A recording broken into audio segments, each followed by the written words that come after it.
하와이에서 내가 이렇게 오랫동안 있었고 여러분들이 다 도와주셔서 고맙다. 오늘 한국으로 돌아간다.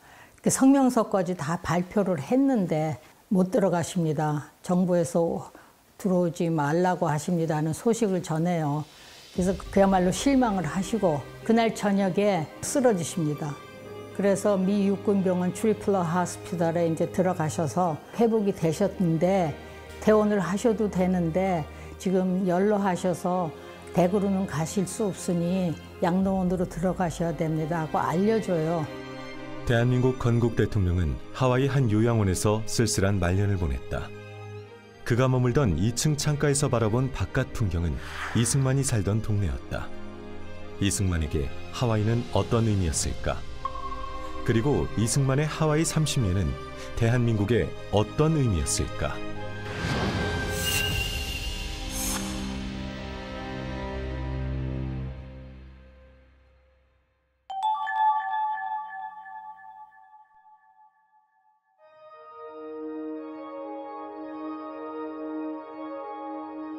한 남자가 하와이 호놀룰루 항에 내렸다.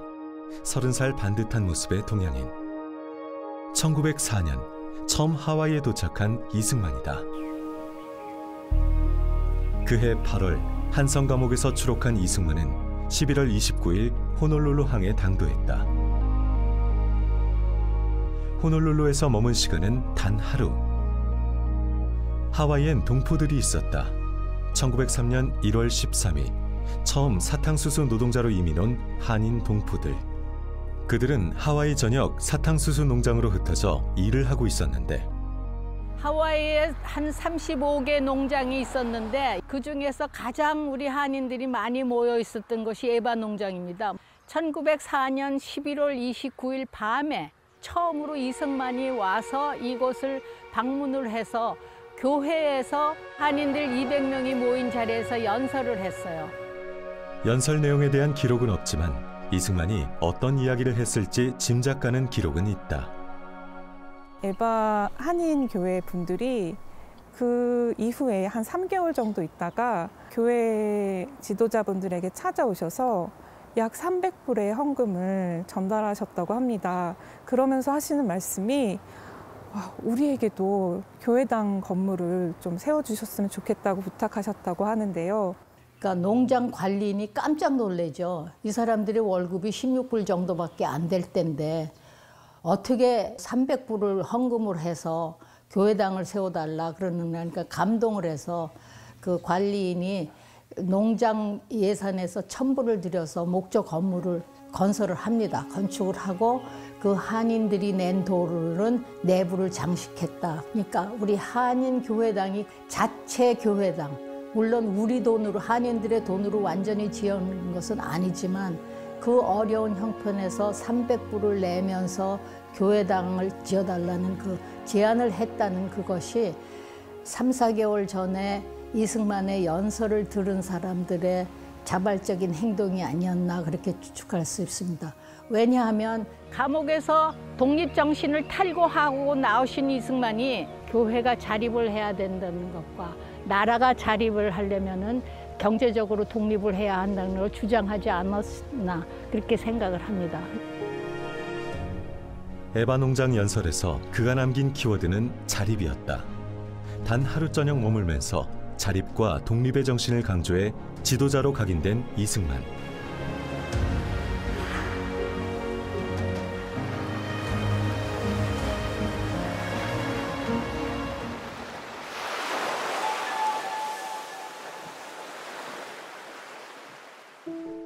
(1909년) 하와이에는 동포들의 교육과 실업을 장려하여 민족의 실력을 배양할 것을 목적으로 대한인 국민회가 조직되었다. 대한인 국민회뿐 아니라 신명부인회, 부인교육회가 잇따라 설립돼 안중근 의사 재판 비용 모금 활동에도 참여했다. 백성이 무지해 나라를 잃었다고 믿은 동포들은 자녀 교육을 무엇보다 중시했고 한인 기숙학교도 설립하기에 이른다.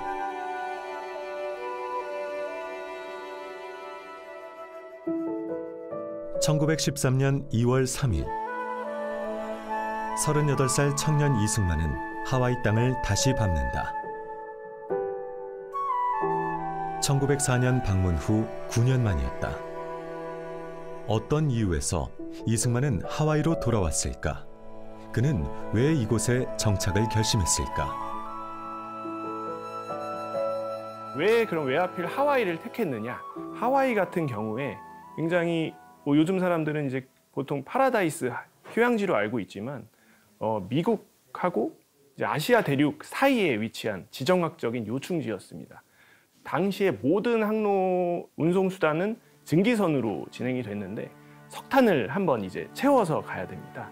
그래서 대한인들, 그러니까 한인들이 미국에 가게 되면 무조건 하와이에서 하루 정박하게 되어 있는 상황이었습니다. 1910년 당시의 인구를 살펴보면 4,500명이 하와이에에 있었는데 이것은 지금 미국 본토와 비교하면 10배가 많은 숫자입니다. 미국 본토에 있는 대한인들을 모두 다 합쳐도 465명으로 10분의 1 수준의 인구가 미국 본토에 있었습니다.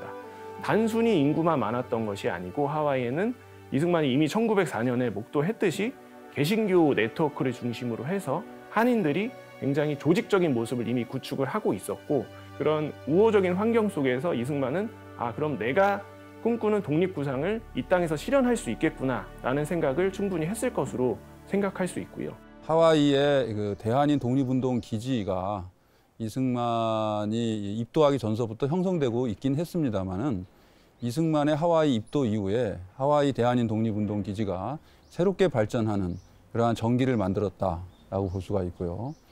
두 번째로 역시 그 하와이를 기반으로 많은 인재들을 양성을 했습니다. 그래서 교육을 통해서 독립 정신을 계속 심고 전달하는 역할을 했고요. 대표적으로 한미 상호 방위 조약 체결 당시에 주미 대사로 일했던 양유찬 같은 경우가 있죠. 그래서 산부인과 의사로 성공했지만 대한민국을 위해서 헌신했던 그 양유찬과 같은 경우 이런 것들이 하와이를 통해서 이루어진 이승만의 교육 운동의 결과였다 이렇게 볼 수가 있을 것 같습니다.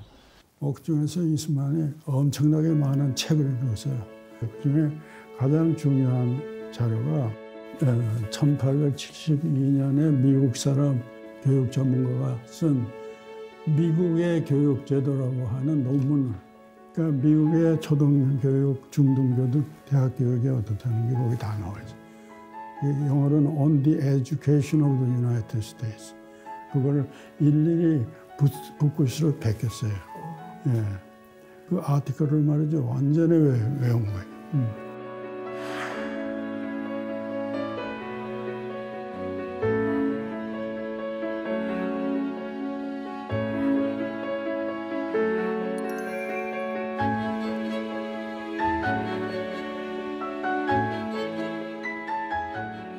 하와이 가서 이승만이 이 교육에 대해서 관심이 워낙 많고 그 교육을 어떻게 하는 게 좋겠다는 생각이 있기 때문에 하와이 와가지고 딴 일을 안 하고 학교 세우는 일을 했단 말이에요. 하와이 정착과 동시에 감리교 감리사의 요청으로 한인 기숙학교의 교장을 맡은 이승만. 그는 하와이 한인 교육에 크나큰 전환점을 만들어내는데 1913년 가을 학기부터 제2대 교장으로 이승만 박사가 활동을 하시게 됩니다. 교장이 되시면서 학교 이름을 한인기숙학교에서 한인중앙학교로 바꿉니다. 왜냐? 한인교육의 중심이다. 중앙학교. 그리고 이름을 바꾸고 이름만 바꾼 게 아니라 이게 남학교였는데 남녀공학으로 바꿉니다. 그러면서 여학생도 받아들여요. 그러니까 이승만 박사께서 이제 감옥에 갇혀 있을 때 벌써 미국의 교육제도에 관한 책을 많이 읽으셨어요. 그러면서 남녀공학, 여학생 교육 그런 거를 다 벌써 인식을 하셔가지고 여학생들도 교육을 시켜야 한다는 게 머리에 박혀 있었던 거예요. 대한민국의 교육 역사상에 남녀공학을 처음 시작하신 분이 이승만 박사였고 또 이제 나중에는 이제 여성 참여, 정치에 참여하는 참정권까지 주는 게 이승만 박사입니다. 한인중앙학교의 전신 한인기숙학교는 남학생들만의 학교였기 때문에 당시 학교 내에 여학생 기숙사가 없었다. 이승만은 학교 근처에 집 한 채를 얻어 여학생들이 생활하며 학업을 이어가도록 했다. 하지만 뜻하지 않은 난관에 봉착하는데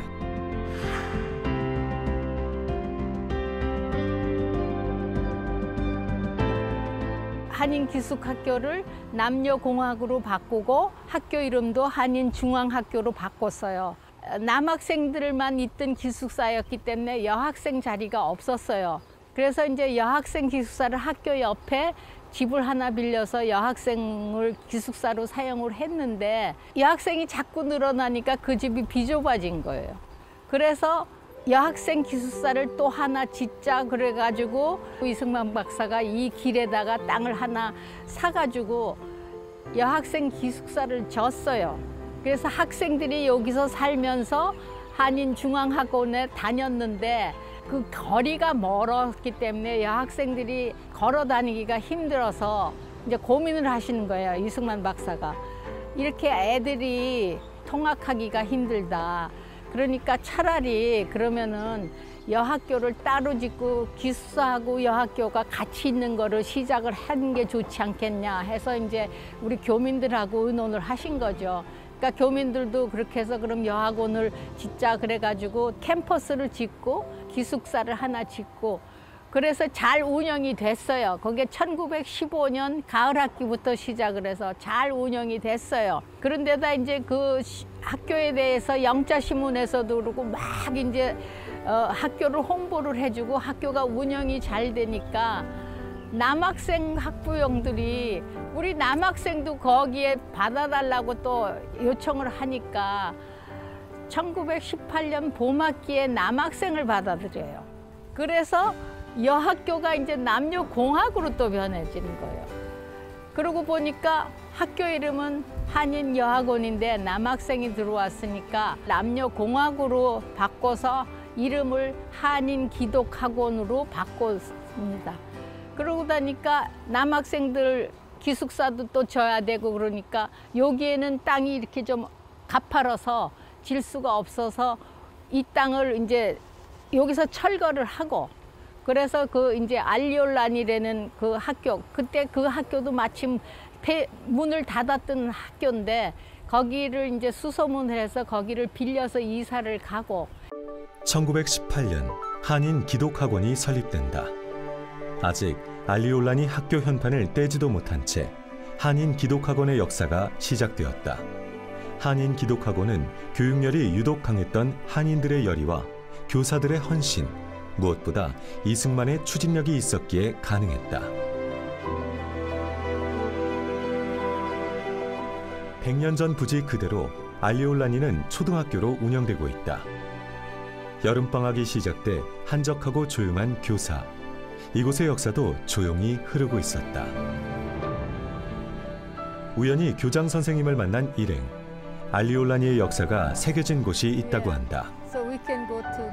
한인 기독학원 100주년을 기념한 동판이다.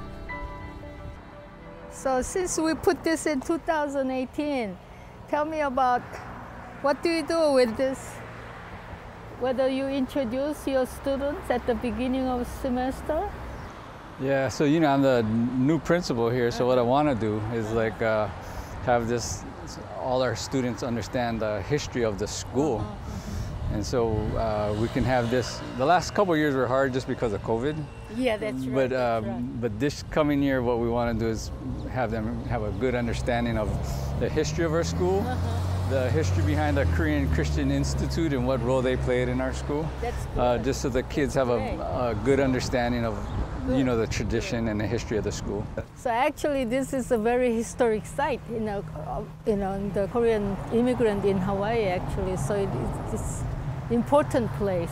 So since we know now, let's do something close, contact relationship with the Korean American Foundation. Yeah, so I think it would be a great idea if we had like that partnership. So whether it's an art contest or something where somebody can come and do a music lesson or that, for our Gangnam students. Style, BTS. Anything, yeah. We can bring the BTS over here. Okay, bring BTS. We have a lot of people in the army, so if you bring BTS, that'd be good. That's good. But Great. anything to like just strengthen the students' understanding. Yeah, that's good. That's good. 100년 전 한인 교육의 산실이었던 것 외에 알리올라니는 독립운동사의 매우 중요한 현장으로 기록된다. 더 중요한 일이 일어나는 게 뭐냐 하면은 3.1운동 소식이 3월 9일 일요일에 우리 한인 동포들에게 알려져요. 그러니까 이제 국민회에서 의논들을 많이 해가지고 4월 12일 날 독립경축축제를 하기로 결정을 합니다. 그래가지고 그것을 시립공원, 바닷가의 카피올라니 공원에서 하려고 시장한테 찾아가서 경축을 하려고 그럽니다. 그러니까 시장이 NO. 왜냐하면은 2% 안 되는 한인들이 독립운동 했다고 여기서 경축하고 그러면은 민족 갈등이 일어날까 봐 걱정을 해서 안 된다고. 그러니까 또 이 대표들이 시의원을 찾아가요. 근데 시의원들도 마찬가지로 노를 하니까 이분들이 생각하기를 오케이, 그러면 한인 기독하고는 우리 프라이빗 개인 우리 한인들의 소유, 소유는 아니지만 학교니까 거기서 하자. 그래서 4월 12일에 여기 경축제가 여기서 열리는 겁니다. 800여 명이 참여를 해가지고 아침에는 식을 하고 오후에는 씨름도 하고 하여튼 그런 거를 많이 해서 신문에, 영자 신문에도 크게 나고 우리 국민보에도 크게 나는데, 그때 찍은 그 경축식 이 바로 저 나무 밑에 이렇게 단을 세워놓고 이제 태극기도 있는 사진도 있고, 그래서 거기서 경축제를 하고 이제 오후에는 여기서 이제 그야말로 축제를 벌리고 그렇게 했어요. 근데 호놀룰루에서만 있었던 게 아니라 호놀룰루에 참석하지 못했던 사람들을 위해서 우리 와이알로아 농장에서도 있었고, 빅아일랜드의 호노카라는 농장에서도 있었고, 또 다른 여러 군데서 다 똑같이 4월 12일에 독립경축, 대한독립경축제를 지냈습니다. 이게 아주 중요한 사건 중에. 그래서 이렇게 제가 찾아본 결과로는 3.1 운동을 한 것을 경축, 대한이라는 나라가 독립이 된 것으로 경축을 한 것은 하와이밖에 없어요. 그래서 아주 이렇게 역사적인 경축제라고 그렇게 말씀드릴 게 있겠습니다.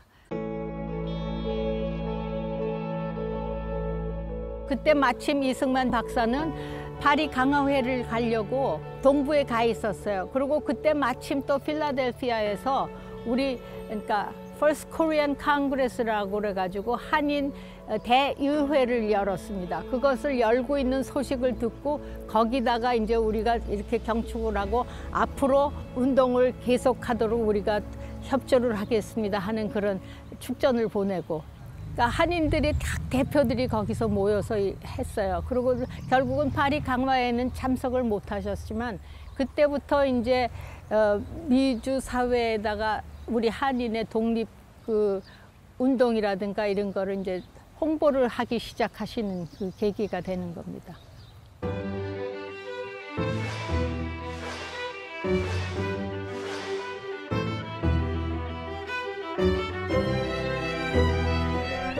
방과 후 한글과 한국사 수업 외엔 모두 영어로 진행됐는데 교과 과정은 공립학교 과정과 같았고 졸업 후엔 공립고등학교에 진학할 수 있었다. 정규 교과 과목 외에 보이스카우트와 YWCA 회원 활동, 스포츠팀도 운영되면서 국제사회에 적응할 인재로 양성하고 있었다.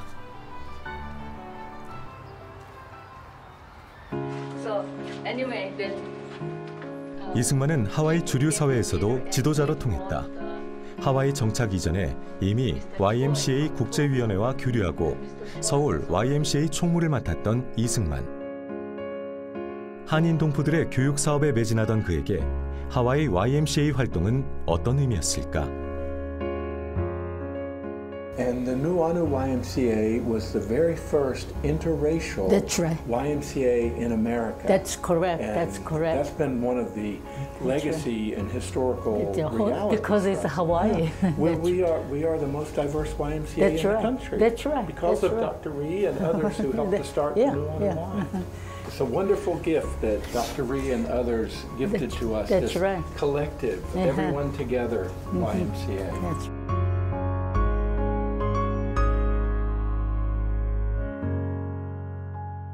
그러니까 이승만 박사께서 1910년에 박사학위를 받으시고 한국에 돌아가서 벌써 서울 YMCA에서 일을 하셨기 때문에 하와이 왔을 때도 자연적으로 그걸 결성을 하게 됐고, 이거는 1914년에 처음으로 미국 모체인 YMCA 안에 일부로 들어간 것이 이게 그러니까 미주 주류 사회에 들어간 게 되는 거지.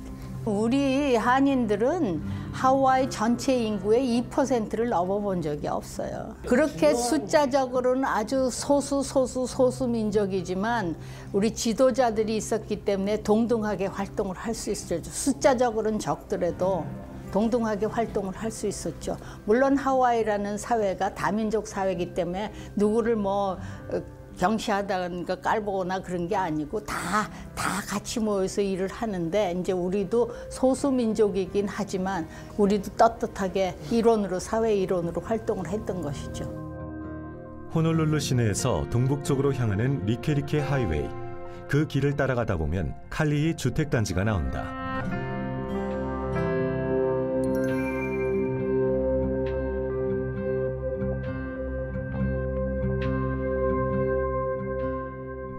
현 칼리히 초등학교. 한인 기독학원이 알리올라니를 떠나 새 교사를 지었던 곳이다.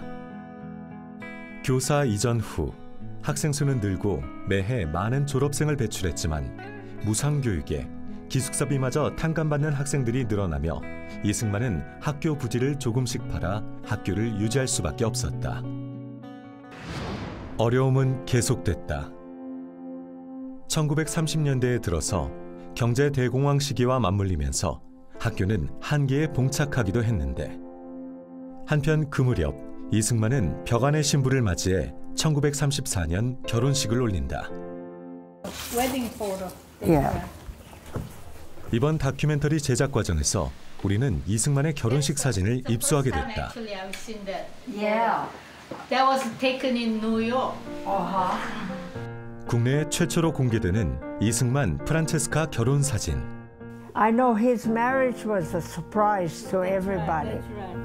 사진을 소개한 위니프레드 씨. 그의 어머니는 김노디다. 김노디는 1919년 4월 필라델피아 한인 대표자 회의에 참가해 당당히 연설을 하기도 했다. 그는 이승만 박사의 양녀이기도 했다. 이번 다큐멘터리에서 최초 공개되는 또 하나의 중요한 문서, 김노디의 양녀 입적 계약서. 훈장증 고 김노디. 대한민국 헌법에 따라 다음 훈장을 추서합니다. 건국훈장, 애국장. 2021년 3월 1일 대통령 문재인. 어머니 김노디 지사 대신 훈장을 받은 위니프레드. 위니프레드는 칼리히 한인 기독학원의 학생이기도 했다.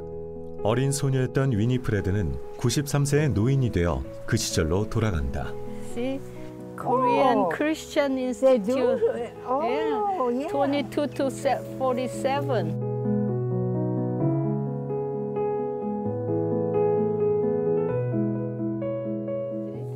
So now tell me where the school building was. I have no idea. Because I know When you come up this we way, walked up the hill.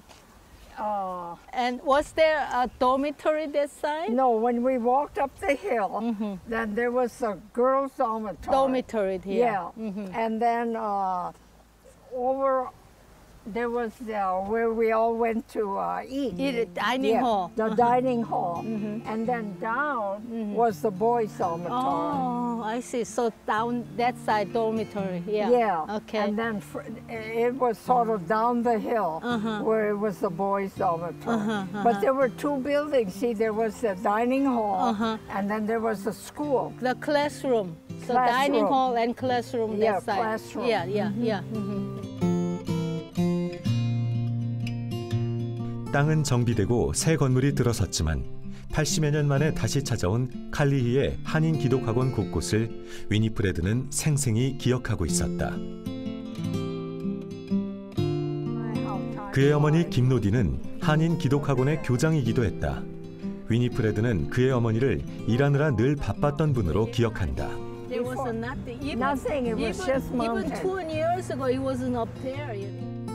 김노디를 비롯해 한인 기독학원의 교사로 활동했던 사람들. 그중엔 프란체스카 여사도 있었다. 이승만 박사의 비서이자 동지였던 프란체스카 여사. 외교 활동을 펼친 이승만 박사를 대신해 그녀는 학교 운영을 맡기도 했다. 하와이라고 하는 곳이 어떻게 보면 동양 문명과 서양 문명을 잘 융합하는 그러한 곳이었다고 생각이 들어요. 그래서 실제로 그러한 동양 문명에도 정통했고 서양 문명에도 정통했던 이승만이 그러한 문명의 융합의 장소로서 하와이를 활용했던 것이 아닌가 그렇게 생각이 들고요. 대표적으로 지금도 명문대학이라고 꼽히는 인하대학교가 인천 플러스 하와이라는 이름으로서 오늘까지도 그렇게 명성을 이어가고 있는 게 아닌가 그런 생각을 합니다. 한인 기독학원에서 잉태된 교육강국의 꿈은 고국에서 꽃을 피운다. 1947년 문을 닫은 한인 기독학원 부지를 판 15만 달러가 인하 공과대학 설립의 종잣돈이 되었다.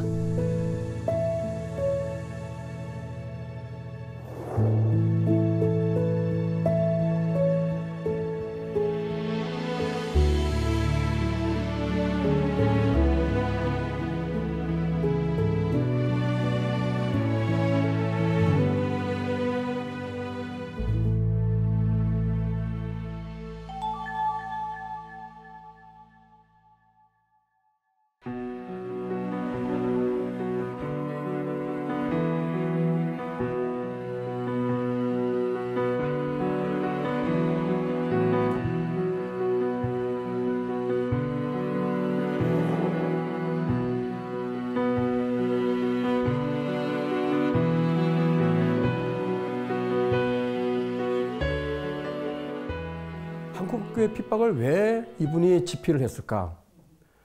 저도 그런 의문점을 가지고 책을 이렇게 천천히 여러 번을 봤는데요. 제가 깜짝 놀란 게 있어요. 백오이 사건이라고 하는 하나의 그 일제 그 기독교 탄압의 사건, 그게 초점이 아니었던 거예요. 제목은 한국교회 핍박이지만, 그래서 서문에 보면은 일본이 잘못한 것을 지적하기 위해서가 아니라 우리가 잘할 수 있는 것을 말하기 위해서라고 그렇게 서문에 밝히고 있는 것에 제가 굉장히 깜짝 놀랐어요. 아, 이 책은 보통 책이 아니구나. 단순히 겉으로 드러난 일제의 탄압만을 얘기하려고 하는 책이 아니라 뭔가 여기에는 중요한 의도가 숨어 있구나. 그게 무엇일까? 그래서 그거를 찾아내기 위해서 저도 나름대로 열심히 책을 보고 연구를 했는데, 그것은 바로 한국의 독립에 한국교회가 굉장히 중요한 역할을 한국교회가 가지고 있다는 사실입니다. 그거를 일깨우기 위해서 한국 독립의 전쟁 기지로서 하와이에 있는 교포들을 대상으로 이제 계몽운동 차원에서 집필한 책이 한국교회 핍박이더라고요. 한국교회 핍박을 비롯해 이승만 박사의 언론 출판 활동은 교육활동 못지않게 왕성했다. 한국교회 핍박 출간 5달 후 그해 9월엔 잡지도 펴낸다. 바로 태평양 잡지다. 이 사람이 이제 신문을 만들면서 신문이야말로 우리 백성을 계몽해서 근대 국가로 만드는데 이상 좋은 무기가 없구나. 대형 신문사를 만들어야 되겠다. 그래서 대형 신문사 만드는 설계 이 예산까지 자기가 만드는 그 매일신문에다 논설로 쓰잖아요. 그런 언론이었기 때문에 하와이에 망명 가서도 즉각 만든 게 언론 태평양 잡지였죠. 이 태평양 잡지 가지고 독립운동을 하자. 독립운동의 무기로 만든 겁니다. 적게는 33면, 많게는 102면이었던 태평양 잡지는 약 700부 정도 발행됐다. 주목할 것은 이 잡지가 미국 본토를 비롯해 한인 동포들이 있는 세계 각지로 보내졌다는 사실이다. 이 태평양 잡지가 발간되면은 하와이는 물론이고 미국 본토 그리고 우리 교민들이 있는 쿠바, 멕시코, 중국, 만주, 남경, 북경, 심지어는 영국, 프랑스, 독일 이런 데도 배포가 됐습니다. 그러니까 이게 그렇게 전 세계에 있는 한인들이 있는 곳에 배포가 됐다는 얘기는 태평양 잡지를 통해서 서로 하와이나 미국에 있는 동포들은 이 본국이나 또 중국에 있는 동포들이 어떻게 생활하는지 어떻게 운동을 하고 있는지 이런 소식을 주고받는 역할도 하잖아요. 그러니까 언론 매체 역할을 한 거죠.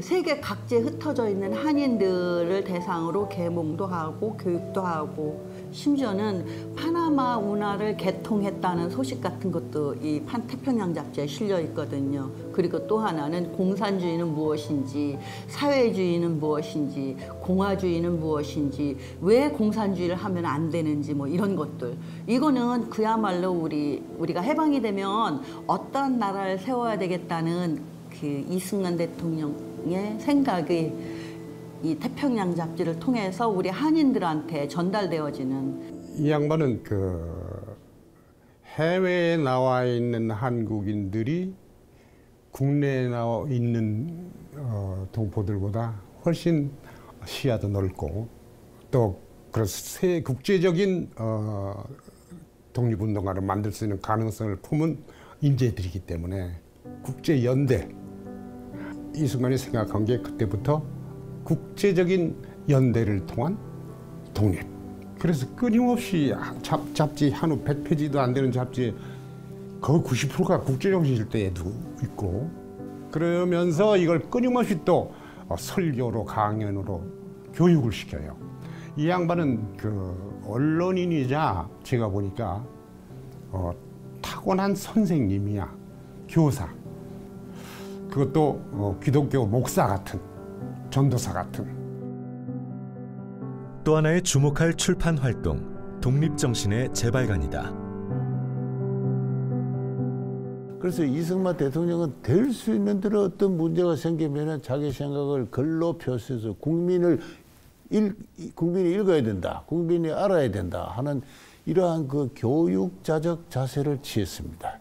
아마 독립정신을 비종교적 차원에서도 내가 어떠한 사상과 철학의 소유자인가를 교민사회에 알리고 싶어서 그렇게 출간하지 않았을까. 잘 아시는 대로 그때는 하와이 교민사회가 크게 독립운동의 방략을 둘러싸고 서로 갈등을 하고 있을 때 아닙니까?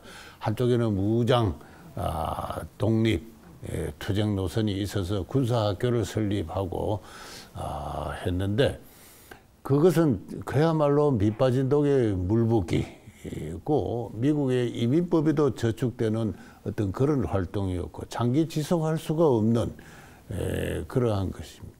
이승만 박사는 한국인들이 세계 공론이 인정하는 자유롭고 독립적인 시민으로서 성숙하는 길이 독립으로 가는 올바른 길이고 또 그 길밖에 없다 이렇게 생각을 했습니다. 따라서 선교와 교육 사업에 치중을 해야 되는데 이 교민들로부터 거둔 그 세의 상당 부분을 군사학교에 넣고 있는 것을 더 이상 볼 수가 없어서 이제 갈등을 시작하셨고 그때 아마 우리 하와이 교민들에게 우리의 활동의 본의가 어디가 있다는 것을 좀 더 정확하게 알리기 위해서 그 책을 참 비용을 들여서까지 다시 출간하지 않았을까.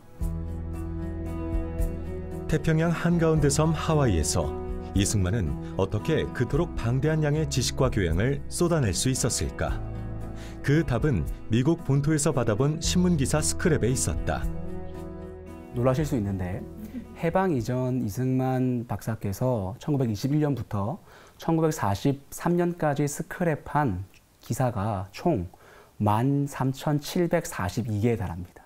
이렇게 방대한 분량의 신문을 수집할 수 있었던 것은 수집의 채널이 다양했기 때문이에요. 첫 번째는 자신이 체류하던 공간에서 직접 그 신문들을 다 수집을 했고요. 두 번째는 독립외교와 관련된 인물들을 통해서 간접적으로 그 기사들을 전달받기도 했어요. 하지만 결정적으로는 신문 스크랩 대행업체를 활용할 수 있는 기지가 있었던 거죠. 이 신문 스크랩 대행업체라는 걸 아예 모르는 분들이 많아요. 현 시대에는 알 수가 없어요. 근데 당시 언론에 밝았던 이승만은 이것을 활용할 수 있었던 기지가 있었습니다. 그래서 그 키워드를 코리아로 설정해서 수집을 의뢰했고 그 업체에서는 제목이나 본문에서 코리아가 언급된 기사들을 모두 모아서 발송해 주었습니다. 수집된 기사의 내용은 시기마다 좀 차이가 존재하긴 하지만요. 크게 3가지 정도로 대별이 됩니다. 첫 번째는 국제정치적 사건 및 국제 정세를 담은 내용. 두 번째는 국제 시민사회, 특히 미국 사회 또는 하와이 사회 여론의 동향과 관련된 기사고요. 세 번째 마지막으로는 역시 코리아와 관련된 기사와 이승만 본인의 외교 활동에 관해 보도된 기사였습니다. 이승만은 바로 이러한 기사들을 탐독해서 자신의 외교 독립 활동에 여러 형태로 활용했던 것이죠. 이승만은 기록광으로도 유명하다. 일상의 세세한 기록을 남기는 것은 물론 여행 중 받은 영수증 하나까지도 곱게 간직하고 있을 정도였다는데 그 자료들은 이승만 연구뿐 아니라 1900년대 초반에 국내외 정세와 사회상을 연구하는 데 중요한 단초가 되고 있다. 우남은 기록의 대가이죠. 그래서 자신의 정치 외교 활동에 대한 기록물들을 매우 많이 남겨놨습니다. 심지어 독립외교 활동을 하면서 잠깐 머물렀던 커피집에 영수증까지. 그 기록의 대가가 남겨놓은 기록물들이 연구되지 않은 정도가 아니라 정리조차 되지 않아서 존재도 모르는 문서가 굉장히 많았습니다. 그분이 나눴던 그 회계 수첩 같은 거를 보면은요, 기가 막힙니다. 뭐 단돈 일전이라도 어디다 썼다는 걸 전부 기록을 해 놓으셨는데 이제 불행하게도 한 곳만 남아 있어서 1920년도 중간에 있는 그것만 남아 있어서 그나마도 그분이 어떻게 활동을 했다, 어디다 돈을 썼다, 뭐 머리를 얼마 주고 깎았다, 뭐 이런 지팡이를 어떻게 얼마 주고 고쳤다 하는 이런 얘기까지 다 이제 기록이 남아 있고요. 그분이 이렇게 다 남겨놓으셨기 때문에 우리가 그분의 행적을 찾아보는데 또 일지도 남겨놓으시고 그래서 그나마 찾아볼 수 있는 우리가 기록들을 거기서 다 얻을 수 있지 않나 그렇게 생각을 합니다.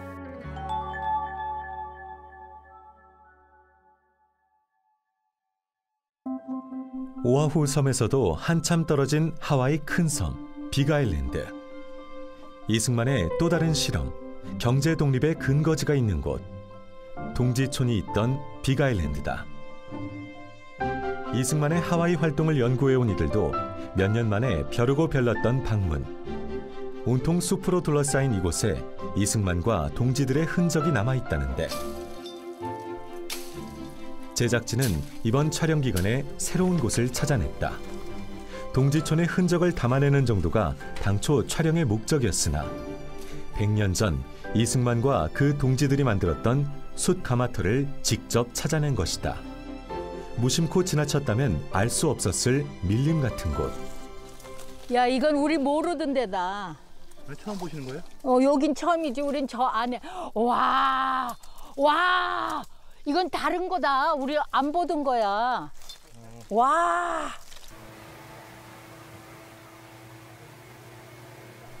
울창한 숲에 가려진 놀라운 현장. 100년 전 조성된 숯가마터다. 이것도 다행스럽게 이분들이 이 집을 지면서 선로를 보고 그리고 또 동네 애들이 와서 놀면서 여기에 벙커가 있다고 가르쳐줘서 이런 게 있는 거를 알았는데 자기네는 들어와 보지는 않았지만 벙커가 있다고 애들이 얘기를 한 거는 들은 적이 있대요.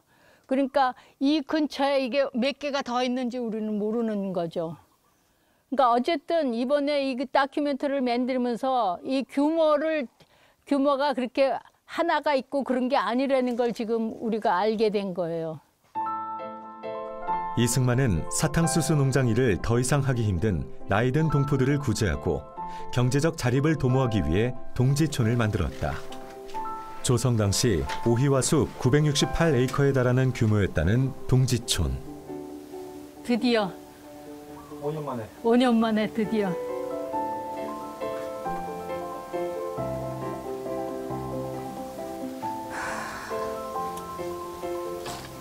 제가 있어요. 100년 전 이승만은 어떤 마음으로 이 시설과 장치들을 만들었을까? 태평양 섬 한가운데 조성된 첨단의 숯 제조 시설. 이끼와 녹으로 뒤덮였지만 세월의 흔적 아래 확인했던 것. 그것은 이승만과 동지회 회원들의 땀과 노력이었다. 이 바퀴가 그러니까 이 위에 이제 철제 나는 바구니라고 그러는데 어쨌든 철제 칸이 들어가야 되니까 이 바퀴가 그 철제 칸의 바퀴예요. 그래서 이 선로를 따라서 이 속으로 들어가게 그렇게 만들었던 거죠. 어? 들어갔다 나왔다 이제 그런 게 그러니까 이야 참 생각도 그러니까 이런 거를 모르시던 분이 여기 엔지니어들하고 한테서 같이 배우면서 이런 거를 배워가면서 사업을 벌리셨다는 게 이게 보통 일이 아니잖아요. 이승만은 엔지니어에게 일일이 배워가며 숯을 구웠다. 당시 그에게 가장 중요한 것은 동포들의 자립이었다. 이승만이 조직한 동지회. 그는 1921년 7월 임시정부 옹호와 동포의 대동단결 도모를 위해 동지회를 조직했다. 동지회 결성 4년 후엔 재정 확보의 방편으로 경제활동을 시작하면서 동지 식산회사를 설립한다. Dongjihe was founded in 1921, and at that time there was conflict actually within the Korean community between the Kungmunhe, which was the Korean National Assembly, and Dr. Ri. But my understanding is that after the provincial government was declared in 1919, Dr. Ri felt that the provisional government should be supported rather than the Kunminghe. But there was conflict within the association. So Dr. Ri broke off from Dongjihe, and his purpose was to support the provincial government of Korea and also to provide benefits for the immigrant Koreans in the United States and Hawaii. Dr. Ri felt that the Koreans had to become financially self-supporting. And so in, was it 1926? He formed a Dongji Investment Company and issued shares and was able to raise about $30,000, which was a lot of money at that time. 이승만 박사님이 여기 오셨을 때 제가 들은 기억으로는 여기 한국 그 젊은 사람들을 그분들을 모셔가지고 와서 땅을 내 기억이 참 정확하지 않으면 뭐 20에칸지 하여튼 큰 땅을 사가지고 거기서 농사를 짓고 수술고 가지고 그걸 여기 있는 사람들한테 팔아서 독립운동 기금을 마련을 하려고 그러셨답니다. 그 얘기는 그 옛날 할머니들한테 제가 들었습니다. 여기 있는 그 할머니들이 그분들이 사진을 보고 결혼해 오셔서 와 보니까 그 사진을 봤을 때는 젊은 잘생긴 남편들이었는데 와보니까 할아버지가 있는데 벌써 돌아갈 수도 없고 그래서 그냥 살고 그랬다고 그래요. 그렇지만 그 할머니들이 그때 내가 왔을 때 몇 분이 계시는데 그분이 자기네들이 젊었을 때 그 이승만 박사님이 독립운동을 가끔 오시고 가신대요. 그러면 그때마다 자기가 모았던 돈을 막가지고 이승만 박사님 독립운동은 쓰시라고 그렇게 줬다고 그랬어요. 그 말씀을 들었어요. 그 할머니한테 들었어요. 그래서 참 훌륭한 분으로 늘 기억을 하고 있었습니다.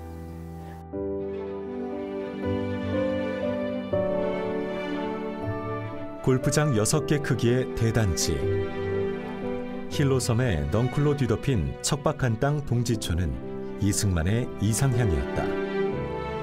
우리가 찾아낸 것은 주택가에 맞닿아 겨우 한 사람 출입할 만한 공간 정도였지만 그 안에 담겨진 이승만의 꿈은 968에이커 그 이상이다. 사탕수수 농장에서 은퇴할 나이가 된 한인들은 점차 경제력을 잃어가고 있었다.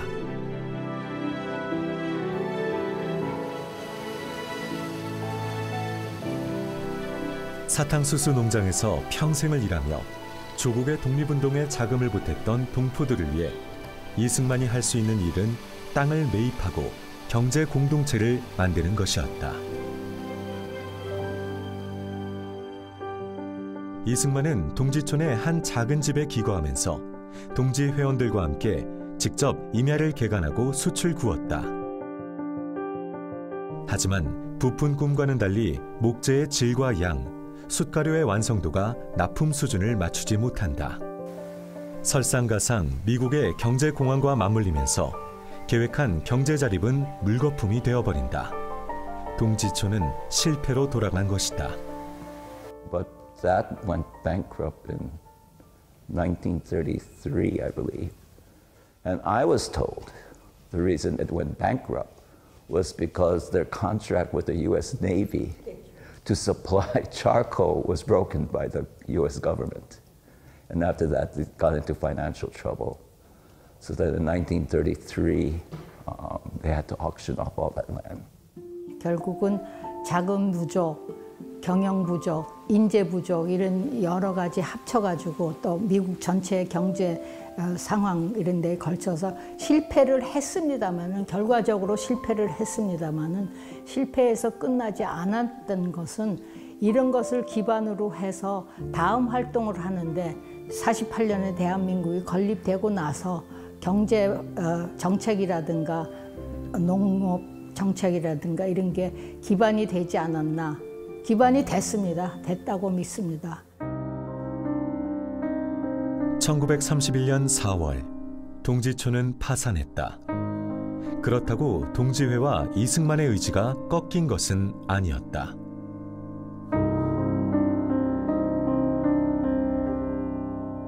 동지회 probably has about 50 members. Among those 50 members, about 10 are very active. And our focus is on history and education for the Korean youth in Hawaii. So this year we are providing 8 scholarships at $2,000 per person, and we have maintained that type or more in the past years. Very dependent on our investments in the market and how they do. No particular subject. But this year, we implemented a question where it talks about understanding Dr. Syngman Rhee and how Dr. Syngman Rhee's philosophy, activities may have influenced how you think or you may be thinking in the future. 처음 숯가마터가 1978년에 이게 그 세상에 드러났거든요. 한 30년 이상 누구도 거기에 관심을 갖거나 발굴해 이걸 보존하겠다고 생각하는 사람이 없었어요. 참 안타깝더라고요. 갈 때마다 매년 갈 때마다 조금씩 달라지더라고요. 이게 산화돼서 이렇게 철이 녹아내리고 하는 걸 보면은. 그래서 이번에는 또 입지 조건도 굉장히 좋고 하니까 우리가 이것을 구매를 하긴 했는데 갈 길이 멀죠. 이 가마터가 그냥 이승만 박사의 독립운동 유적지이면서도 하와이에 있는 동포들의 그 피와 땀이 같이 여기 얽혀 있는 거잖아요. 그러니까 하와이 이민 1세대들의 독립운동, 그러니까 조국 독립을 위한 그 희생의 발자취이기도 하고, 그러니까 하와이 교민들한테도 굉장히 중요한 역사적 그 유물이면서 우리 대한민국의 또 굉장히 중요한 독립운동의 발자취니까 이거는 뭐 어느 개인이 할 수 있는 일이 아니니까 정부 차원에서 들어서서 이거를 잘 좀 해줬으면 하는 바람입니다.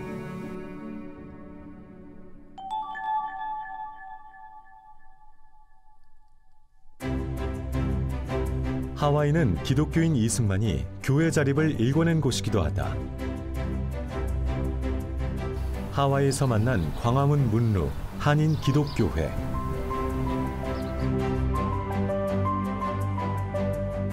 이승만은 하와이 감리교회에서 독립, 한인들만의 독자적인 교단을 세운다.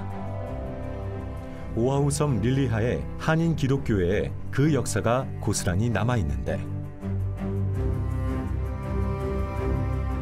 이승만은 두 번째로 교회당을 건축하면서 특별한 요청을 한다. 교회당에 광화문 문루를 가미해달라는 것이었다. 광화문의 문루를 직접 보지도 못했던 한인 설계사가 사진만으로 광화문 문루 교회당을 만들었다. 이 한인 기독교회는 하와이 한인들의 상징적인 장소와 건물로 자리매김한다. 자립이라는 키워드가 교회 설립으로 이어진 것이다. Parents were married here in the church, and I was baptized here and started attending Korean Christian church since I was a baby, yes. I also got married here with my wife, and my children were baptized here too. My name is Joseph Kim. I'm a fifth generation member of the Korean Christian church. I don't really have a comment on that one because again, my grandfather was a baby, I was a baby, you know. I do think we need to remember that as a founder, but at the same time, it is a church that should be based and founded on God. 코로나 이후 대면 예배가 사라졌던 교회가 모처럼 주일 예배로 활기를 띈다. 한인 기독교회는 하와이 한인 기독교인들의 정신적 구심점이 되고 있었다. 예, 저희들이 교인 대부분들은 오래되신 분들은 우리가 해마다 이 숙모회와 동지와 함께 우리 이승만 그 초대 대통령님을 기념하는 생신을 우리 교회에서 해마다 해왔습니다. 오아후 섬 와히아와 교회, 이승만이 세운 호놀룰루 한인 기독교회를 따라 세워진 한인 기독교회다. 1919년 이 소박한 교회 건물에 한인 동포들이 모여 예배를 드리고 조국 독립을 기원했다. Our church was founded in 1919 under the leadership of Dr. Syngman Rhee. He had already started the Liliha Korean Christian Church, then started Wahiwa Korean Christian Church in 1919. Many Korean ministers since then have served here. 오아후 섬에서 비행기로 40분 나라가 만난 빅아일랜드 힐로. 호놀룰루뿐 아니라 빅아일랜드에도 이승만의 교회 자립의 흔적이 남아있다. 힐로 한인 기독교회를 찾은 제작진.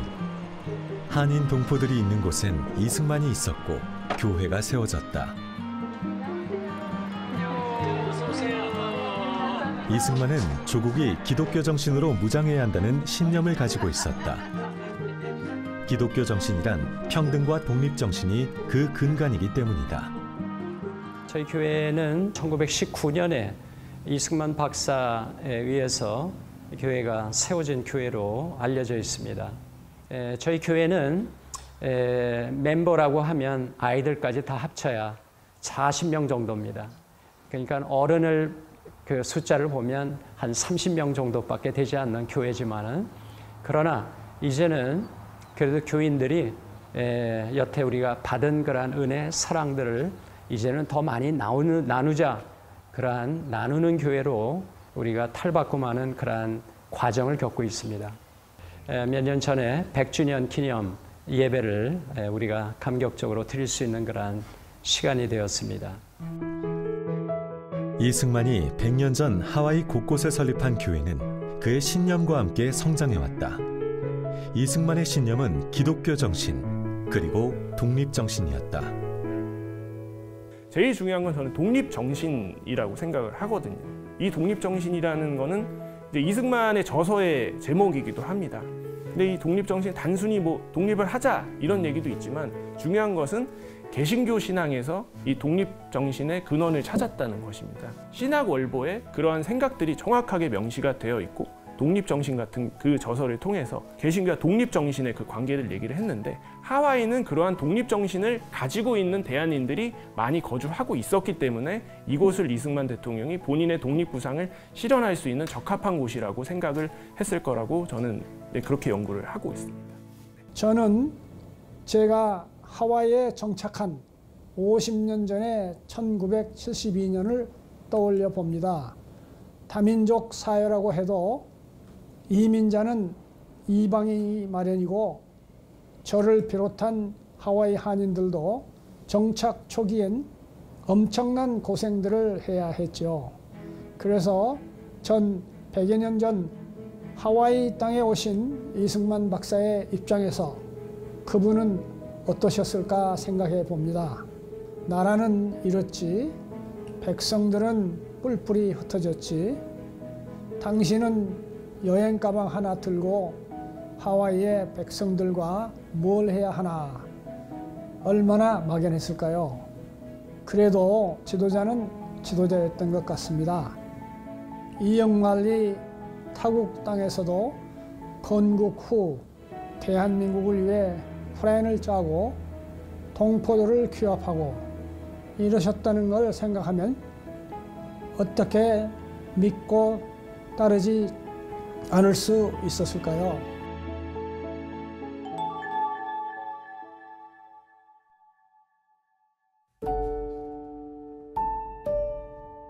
대한민국 국립서울현충원. 이곳에 건국 대통령 이승만의 묘소가 있다. 2022년 5월 하와이에서 온 이덕희 소장과 건국 2년 보급회 김효선 사무총장이 이곳을 방문했다. 이승만 대통령께 이 다큐멘터리의 제작을 알리고 싶었던 것이다. 어떻게 오셨어요? 그냥 여기 산책 좀. 산책 정도로. 이 비석은 98년에 세워졌어요. 돌아가신 건 65년에 돌아가시고, 근데 이제 그때 정권이 그러니까 비석을 하나도 못 세웠었어요. 그래서 하와이의 이명신 총장이라고 그때 그렇죠. 그분이 하와이를 지나가시면서 묘지에 묘비가 하나도 없으니까 하와이 동지회 사람들이 좀 그 묘비할 돌을 좀 보내달라. 그래서 저 돌이 온 겁니다. 아, 저 돌이. 저게 처음으로 세워진 게 71년에 세워진 건데 그때 프란체스카 여사께서 돌만 보내면 시하고 이제 조각은 우리가 할 테니까 그걸 보내달라 그래서 그걸 보내서 인천을 통해서 저게 들어온 거예요. 그래서 그 운반비까지 전부 와서 여기서 이제 조각을 해서 이렇게. 그래서 그 71년에 세워졌을 땐 이거 하나밖에 없었어요. 이제 98년에 저것도 98년에 같이 세워지고. 근데 저것도 처음에는 건국 대통령이라고 써 있었거든요. 근데 그거를 그 김대중 대통령 때, 그러니까 김종필 씨가 국무총리였고 못 세우게 했어요. 안 된다고. 건국이라는 말 쓰지 말라고. 그렇죠?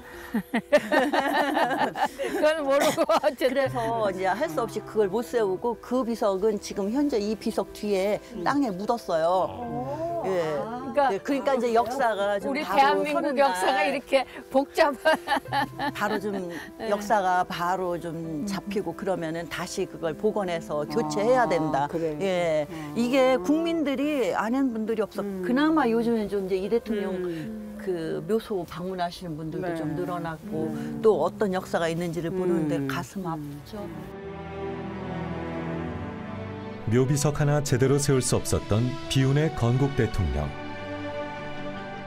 생사고락을 함께해온 하와이의 동포들이 보낸 비석 바위가 첫 묘비였다. 그 후 묘역은 조금씩 지금의 위용을 갖추게 되었다. 역사는 기억하고 기록하는 사람의 목. 이승만을 기억하는 이들의 발걸음이 오늘도 이어진다.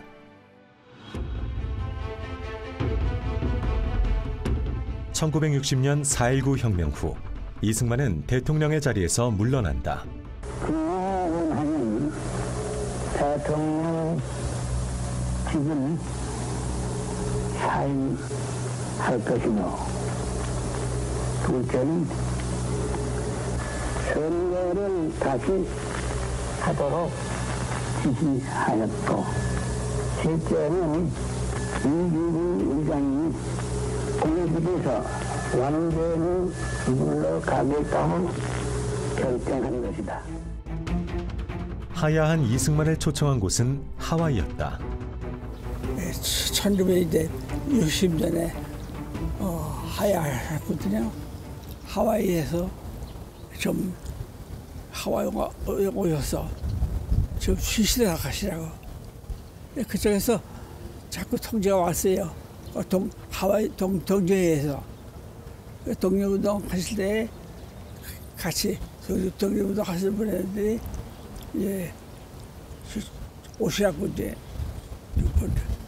그래서 그것이 이제 5월 말이에요. 그래서 이제 길어야 한 석 달 정도 가셨던 거. 처음엔 길어야 석 달이거니 했다. 하지만 이승만 부부의 하와이 체류는 한없이 길어져만 갔다. 하와이로 날아온 양자 이인수는 이승만 박사 내외의 귀국을 함께 준비한다. 고국으로 돌아갈 수 있다는 기대감에 부풀어 썼던 담화문엔 그 당시 심정과 입장이 잘 정리돼 있다.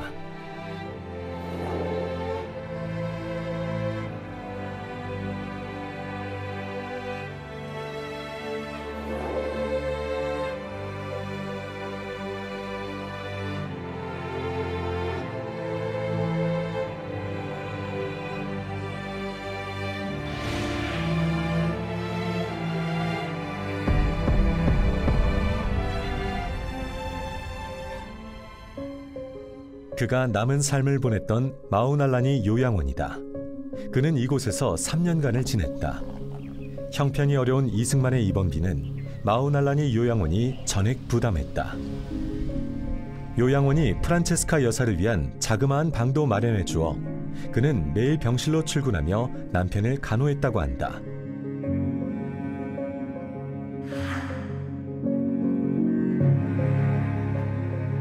4.19 정신을 인정하고, 그리고 그러나 결국은 4.19를 부정했던 5.16 세력으로부터 초대받지 못하면서 외롭게 결국은 최후를 하와이에서 맞이할 수밖에 없었다는 것은 어떻게 보면은 그때 그냥 귀국할 수도 있었음에도 불구하고 너무나 조국을 사랑했기 때문에 조국으로 돌아오지 않은 그러한 선택을 한 것이 아니었나, 저는 그렇게 보고 있습니다.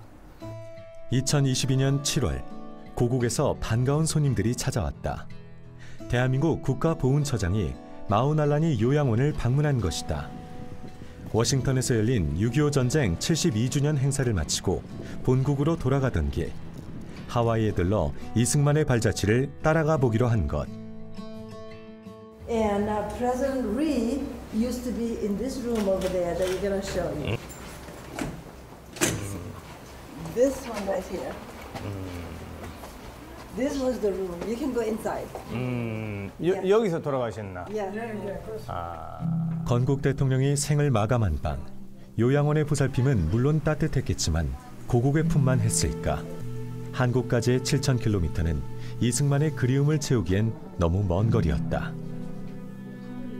매일매일 아마 이 바다를 보면서, 태평양을 보면서 언제 또 며칠 후면 내가 다시 고국으로 돌아갈 수 있을까, 이렇게 기다리다가 끝내 마지막 그 소원을 이루지 못하고 여기서 눈을 감았는데, 한 인간으로서 저는 상당히 그 짠한 그런 느낌을 가지고 있습니다. 이제 역사가 지금 100년도 지났지만 저희들이 좀 이승만 건국 대통령을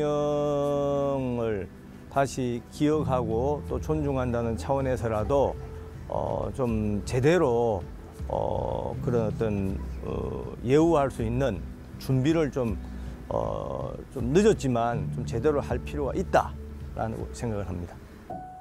우리에겐 건국 대통령이 고국의 뼈를 묻을 수 없을 뻔한 기가 막힌 역사도 있었다.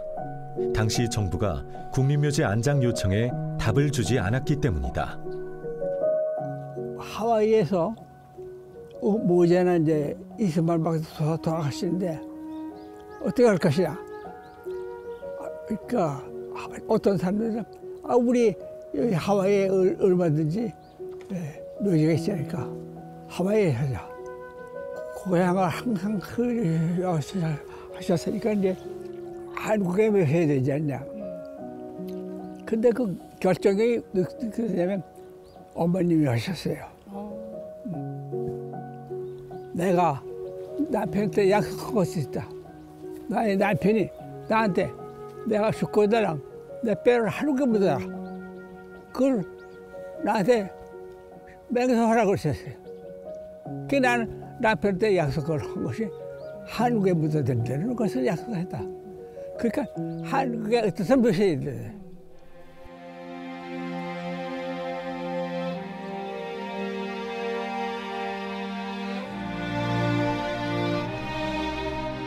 인생의 3분의 1을 하와이에 살면서 건국을 준비했던 이승만. 그가 보낸 하와이의 시간은 우리에게 어떤 의미였을까? 그 역사를 제대로 마주하지 않는다면 우리는 건국 대통령인 그에게 빚을 진 채 살아가야 할지도 모른다.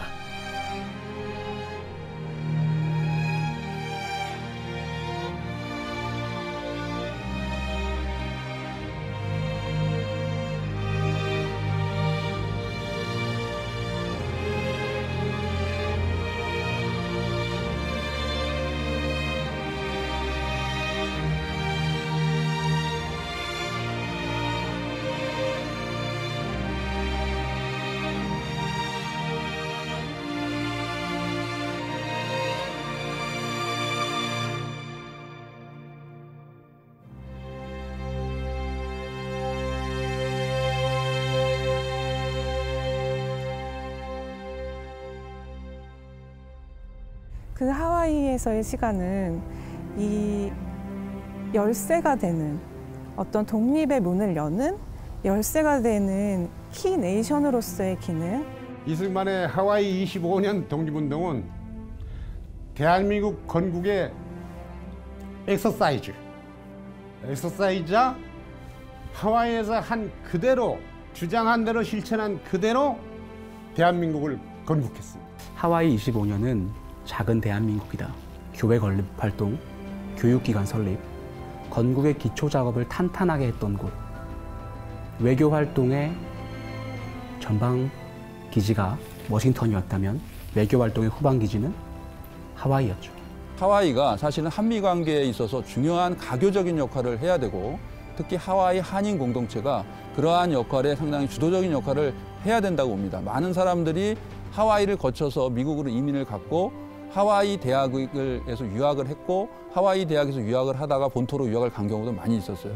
그런데 정말 그 하와이가 우리 한국 독립운동사에서 차지하는 지정학적인 위치에 대한 그러한 고민들은 많이 이루어지지 못한 게 아닌가 하는 아쉬움이 있습니다. 이승만 박사가 하와이에서 25년 동안 이끌어간 활동은 흔히 우리가 말하는 또는 우리가 알고 있는 독립운동과는 차원이 다릅니다. 그분은 의병투쟁이나 무력투쟁을 하지 않았고 애국개몽운동에 머물지 않았습니다. 그분은 4,000명, 5,000명 하와이 동포와 함께 나라 세우기를 준비하셨습니다. 저는 이렇게 묻고 싶습니다. 25년 동안 한인 동포를 위한 교육, 언론 등 많은 활동을 통하여 나라 세우기를 준비하신 분이 또 어디 있느냐고, 누구냐고. 이승만 박사의 25년 하와이 활동은 끝난 것이 아닙니다. 그냥 없어진 것이 아닙니다. 단순히 성공이냐 실패로 이분화할 주제도 아닙니다. 민주공화국 대한민국의 많은 정책 수립에는 하와이에서 경험이 밑받침이 되었습니다. 예를 들어 의무교육, 농지개혁 등을 실시할 수 있었던 것은 하와이의 경험이 있었기 때문이라고 생각합니다.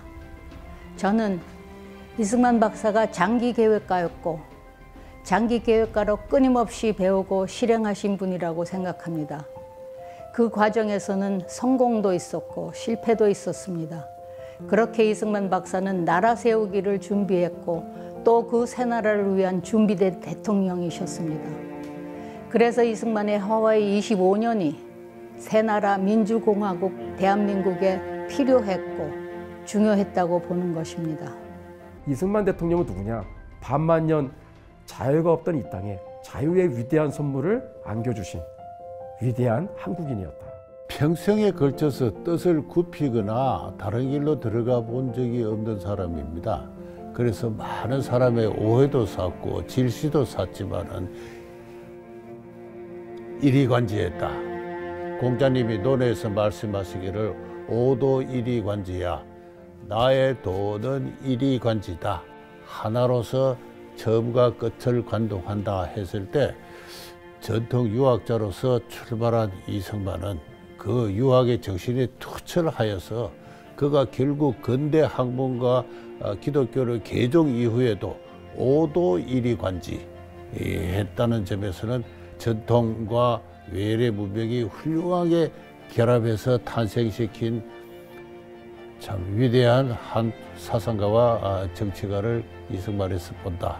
모택동의 그 평가에서 07과삼이다. 과가 비록 30이 있지만 역사적 공이 70이다라고 해서 지금 중국 국민들은 모택동을 다 존경을 사실은 하고 있어요, 대부분이. 그런 예를 뭐 우리가 비교해 볼 때 이승만 대통령은 그 자유당 정권 마지막 부분에서 부정선거 또 독재 이런 부분에 대해서는 상당히 역사의 엄정한 비판을 받아야 됨에도 불구하고 그 다 허물어져가는 그런 왕정을 혁신적인 그런 공화정으로 바꾸는, 그리고 또 일본에 대해서 우리가 아주 그 꿋꿋하게 독립운동을 하고 결국 광복을 이루어낸 두 가지, 그리고 또 마지막 한미 상호 방위 조약에서 상징이 됩니다만은 어떤 공산주의에 대항해서 자유의 가치를 지켜낸 이 세 가지 점은 누가 뭐라고 하더라도 부정할 수 없는 역사의 걸출한 인물이다라고 저는 생각을 하고 있습니다.